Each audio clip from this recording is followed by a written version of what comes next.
Olá pessoal, eu sou a professora Natália.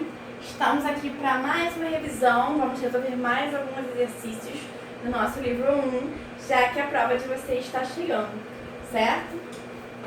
Então vamos começar abrindo o livro na página 316.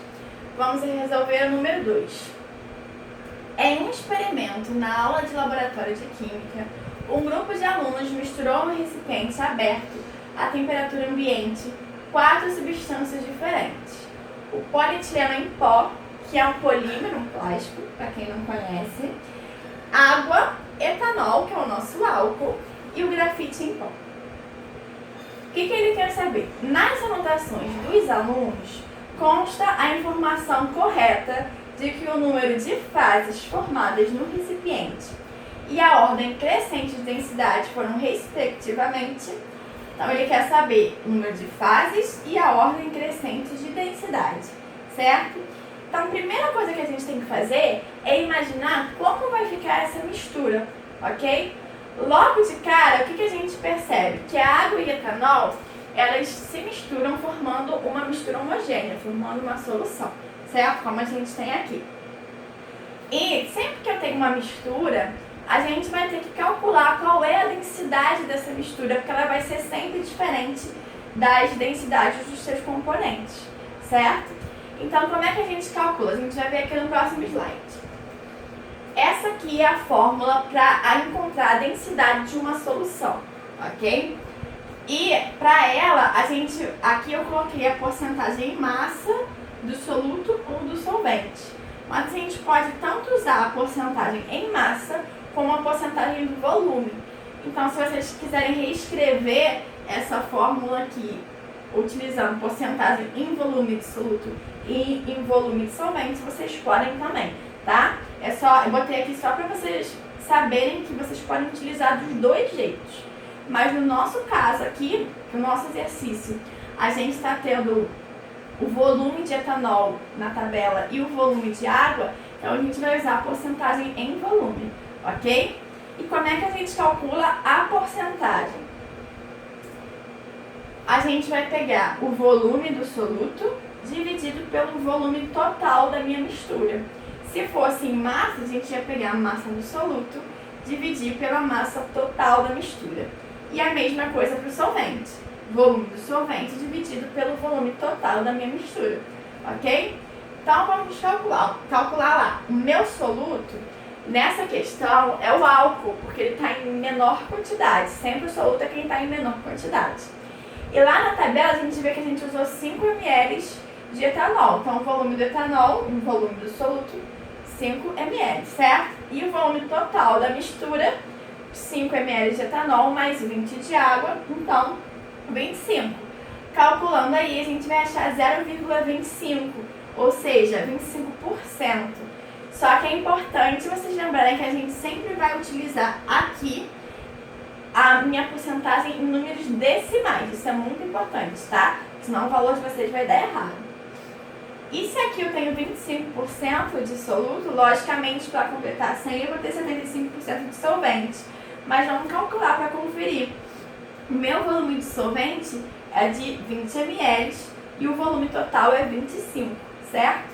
Dividindo, então, eu vou ter 0,75, que vai ser a quantidade que eu vou usar, a porcentagem que eu vou usar de solvente aqui na minha fórmula, ok? Então, vamos pegar esses dados, colocar na nossa fórmula e a gente vai achar que a densidade da solução é igual à densidade do soluto, que a gente vê lá na tabelinha do enunciado, que é 0,8, mais a porcentagem em volume do álcool, que é o meu soluto, que é 0,25, mais o volume de solvente, a densidade do solvente, que a gente viu na tabelinha, que é 1, e a porcentagem em volume do solvente, que é 0,75, certo? Então, a gente vai colocar isso na fórmula, vai resolver e vai achar que a densidade da minha mistura é 0,95 gramas por ml.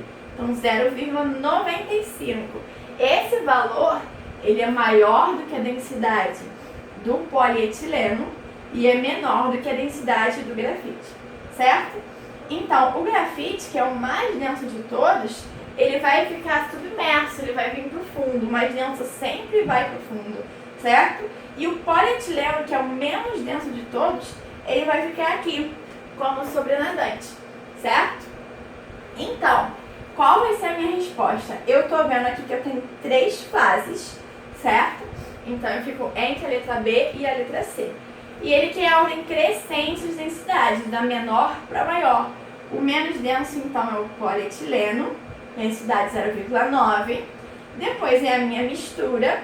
E depois é o grafite em pó. Então, a resposta aí é a letra B, ok? Vamos agora para a questão número 7. A adição de cloreto de sódio à água reduz o seu ponto de congelamento, devido ao efeito crioscópico.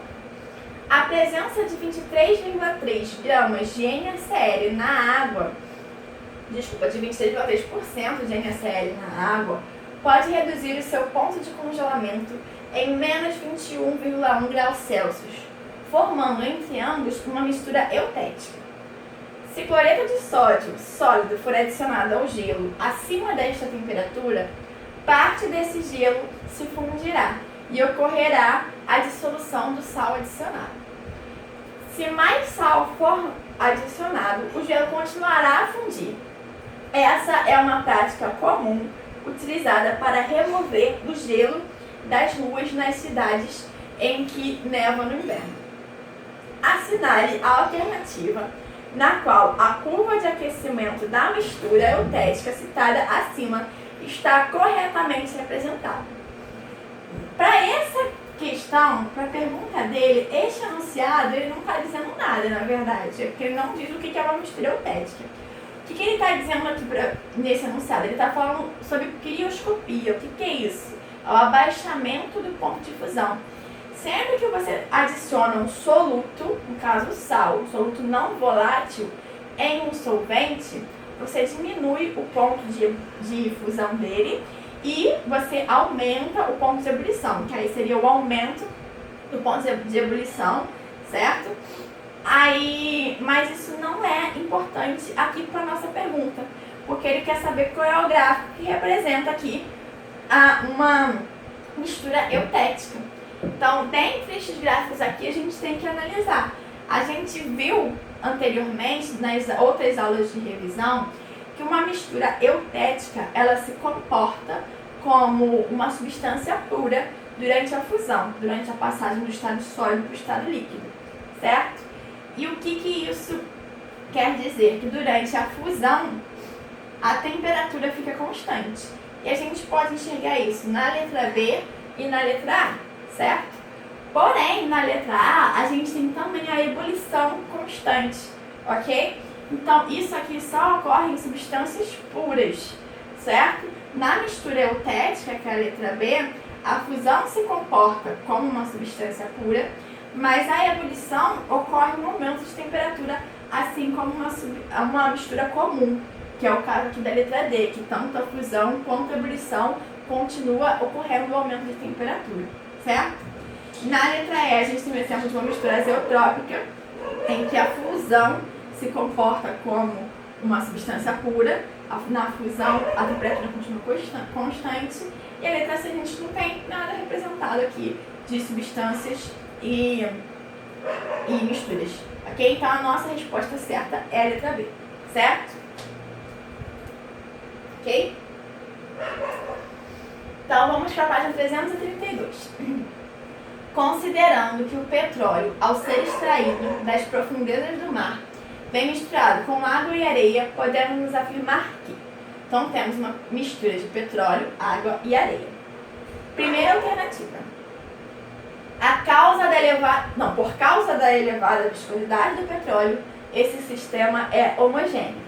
A gente sabe que isso é falso, porque a mistura de petróleo, água e areia, ela apresenta 3 fases, os 3 não se misturam, certo? É trifásica, então é uma mistura heterogênea.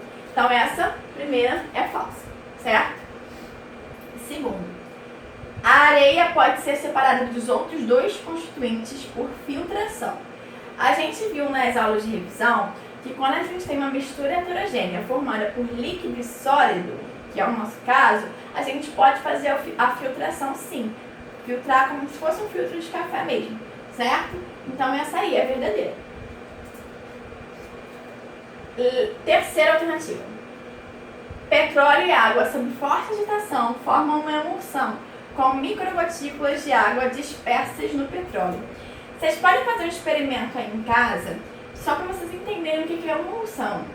Se vocês pegarem água e óleo e misturarem os dois, vocês vão ver que vão separar em duas fases. Se vocês pegarem uma colher e agitar bastante, bem forte, vocês vão ver que algumas bolhas vão se formar e vão se misturar de um componente com o outro. Isso é uma emulsão, certo?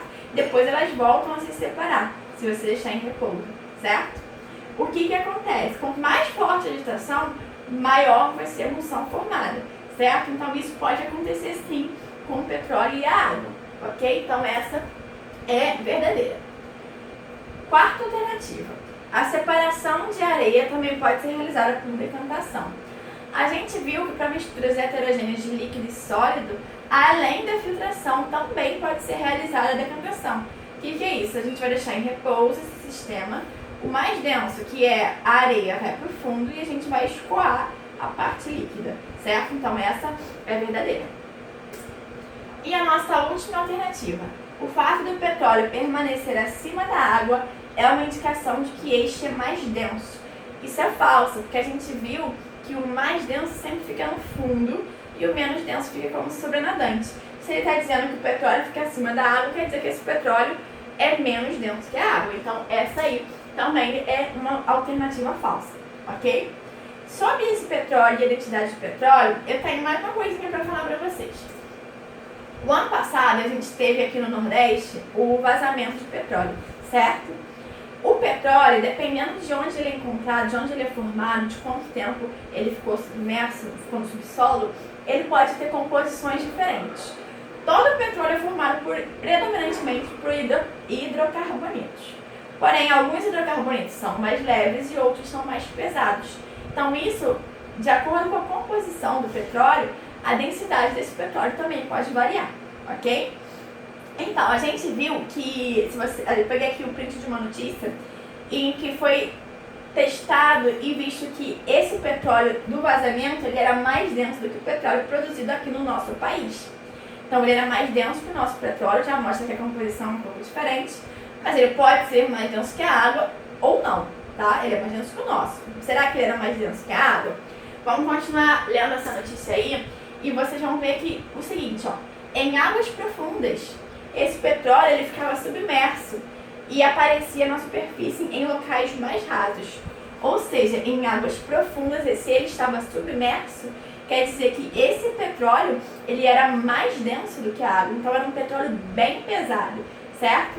E isso prejudicou um pouco quando ele demorou a ser descoberto, justamente por ele ficar no fundo, mais difícil de enxergar, certo? E só quando ele foi chegando mais perto do litoral é que esse vazamento foi descoberto, porque aí sim foi possível enxergar esse petróleo, certo? Então esse é um petróleo mais denso que a água. Então vocês vão ter que analisar sempre as alternativas quando estiverem falando de petróleo e água, se é mais denso ou menos denso, porque dependendo da composição do petróleo, ele pode ser menos denso que a água e ficar flutuando, ou ser mais denso e ficar submerso, ok? Vamos para mais uma questão. Agora a gente tem uma questão de solubilidade e concentração, na verdade, né? Solubilidade e concentração. A 25 graus Celsius é possível dissolver aproximadamente 6,25 mols de cloreto de sódio em 1 litro de água. Essa questão está na página 345, tá? Então, 6,5 mols de cloreto de sódio em 1 litro de água. É correto afirmar que a solubilidade do cloreto de sódio em água em gramas por ml Então, olha só, eu tenho a quantidade em mols, mas eu quero aqui saber em gramas, e eu tenho o volume em litros, porém eu quero esse volume em ml. Então, a gente vai ter que fazer algumas conversões. Para fazer essas conversões, a gente vai usar a regra de 3, duas regrinhas de 3, ok? Então, a primeira coisa, eu vou ver qual é a massa em gramas que estão contidas nesses 6,25 mols de cloreto de sódio. certo? Então eu vou relacionar número de mol com massa molar, certo? Então lá na tabela periódica, a gente vai calcular a massa molar do cloreto de sódio, ok? O que a gente vai ver? Que 1 mol de cloreto de sódio tem a massa de 58,5 gramas, certo? Eu quero saber qual é a massa contida em 6,25 mols. Então, vou botar aqui, ó, em 6,25 mols, qual é a massa contida, ok? Então, eu vou resolver essa regra de 3 e vou achar que 6,25 mols tem a massa de 365,6 gramas, certo? Ou seja, essa é a massa contida em 1 litro de água. Agora, então eu posso dizer que 365,6 é a massa contida em 1 litro, ou seja, em 1000 ml, já que eu quero passar aqui para ml, certo? Então, se eu quero saber aqui qual é a minha solubilidade em gramas por ml, eu quero saber quantos gramas eu tenho em 1 ml. Então, eu vou completar aqui minha regrinha de 3. Em 1 ml, quantos gramas eu tenho, ok? Vou resolver aí essa regrinha de 3 e vou achar que x é igual a 0,3656. Então, a minha resposta aí é a letra A, ok? Ainda na página 345, vamos resolver o número 8 agora. O ácido bórico ou seus sais, como borato de sódio e borato de cálcio, são bastante usados como antissépticos, inseticidas e como retardantes de chamas. Na medicina oftalmológica é usado como água boricada, que consiste em uma solução de ácido bórico em água destilada. Sabendo que a concentração em quantidade de matéria de ácido bórico nessa solução é 0,5 mol por litro, assinale a alternativa correta para a massa de ácido bórico em gramas que deve ser pesada para preparar 200 litros deste medicamento. Então, ele está falando aqui de concentração em quantidade de matéria. A gente tem duas fórmulas para isso, só que a gente vai usar essa fórmula aqui, porque a gente quer descobrir a massa que a gente tem que pesar. E só essa fórmula que vai nos dar a massa, certo? E o que eu posso extrair do nosso enunciado? Que a concentração é 0,5 mol por litro, certo? O meu volume que eu quero preparar de solução é de 200 litros. A massa molar, ele me dá aqui os dados para eu calcular a partir da minha fórmula, que é H3BO3, e eu vou achar que essa massa é de 62 gramas por mol. E quero descobrir qual é a massa que eu preciso pesar dessa substância para preparar a solução, né? Então, isso eu não sei ainda. Vou pegar isso aqui, vou jogar aqui na minha fórmula, ok? E resolvendo essa equação, eu vou achar que a massa é de 6.200 gramas, certo? Então, aqui a resposta é a letra C, beleza? Vamos resolver nosso último exercício. Então, o exercício de titulação está na página 357. Na titulação de 10 ml de ácido clorídrico existentes numa amostra de suco gástrico, foram gastos 9 ml de uma solução 0,20 mol por litro de hidróxido de sódio. Qual a molaridade do ácido na amostra? Então, a primeira coisa, sempre que a gente vai fazer uma reação de neutralização para a titulação, a gente tem que escrever qual é essa reação, certo? Para a gente saber qual é a proporção, qual é o número de mols que está relacionado entre o ácido e a base. Essa reação aqui, ela já está balanceada e a gente vê que para cada 1 mol de HCl, a gente precisa de 1 mol de NaOH. Ou seja, no final da titulação, o número de mols de HCl é igual ao número de mols de NaOH. Então, eu vou escrever aqui. Tanto faz quem eu vou chamar de HCl, quem eu vou chamar de NaOH, se vai ser o 1 ou 2, tá?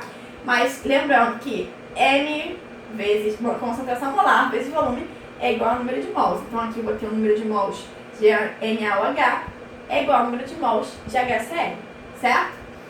Tirando aí do enunciado, o que eu vou ver? Que 0,2 é a concentração do hidróxido de sódio, certo? E que foi usado 9 ml dessa solução de hidróxido de sódio. Eu não preciso passar para litro porque aqui também está em ml, certo? Eu quero saber qual é a concentração do HCl, sabendo que a minha amostra de HCl tinha 10 ml. Vou resolver essa equação aí e vou achar que a concentração em mol por litro de HCl era de 0,18. Letra E, então, certo?